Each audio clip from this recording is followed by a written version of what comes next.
দর্শক আসনে short circuit, আগুনের ফুলকে বেরোতে দেখেন মমতা বন্দ্যোপাধ্যায় এবং তখন তিনি বক্তব্য থামিয়ে সেদিকে নজর রাখার কথা বলেন। কেন এইরকম ঘটনা, কে বা কার এই ঘটনার পিছনে আছে পুরো তদন্ত করে দেখতে বলেন তিনি পুলিশকে এবং সেই মতো ব্যবস্থা নিতেও বলে। এবং এরপরে আমরা দেখি যে সেই জায়গা ঘিরে ফেলে পুলিশ, একটি খোলা বক্স এবং সেখান থেকে শর্ট সার্কিট হয় এমনটা কিন্তু জানা যাচ্ছে। শ্রীরামপুরে মমতা বন্দ্যোপাধ্যায় সভায় দর্শক আসনে মূলত এই শর্ট সার্কিট।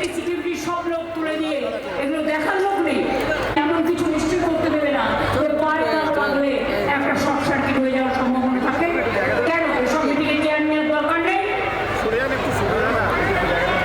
সেফটি সিকিউরিটি সব লোক তুলে দিয়ে এগুলো দেখার লোক নেই, এমন কিছু নিশ্চয় করতে দেবে না। তোর পায়ে লাগলে একটা শর্ট সার্কিট হয়ে যাওয়ার সম্ভাবনা থাকে।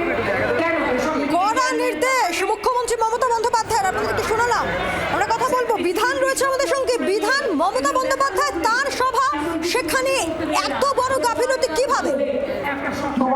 একদমই দেখো সমীর, মুখ্যমন্ত্রী মমতা বন্দ্যোপাধ্যায় সভা তবে শুরু করেছিলেন, ঠিক তারপরেই দেখা গেল যে দর্শক আসন অর্থাৎ যেখানে মঞ্চ তৈরি হয়েছে তার সামনে যেখানে তৃণমূল কংগ্রেসের কর্মী সমর্থকরা বসেছিলেন, ঠিক সেই জায়গাতে একটি বক্স ছিল ইলেকট্রিকের, সেখান থেকে শর্ট সার্কিট থেকে আগুনের ফুলকি দেখা যায়।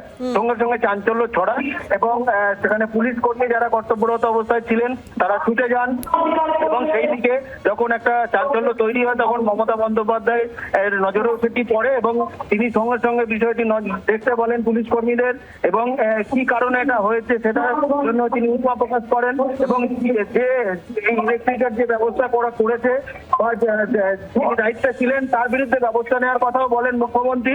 মানে এর আগেও আমরা দেখেছি অভিষেক বন্দ্যোপাধ্যায় সভাতেও কিন্তু সঙ্গে স্টুডিও থেকে পায়েল আছে, আমি ধন্যবাদ তোমাকে। বাংলার আওয়াজ, বাঙালির আবেগ, জি 24 ঘন্টা।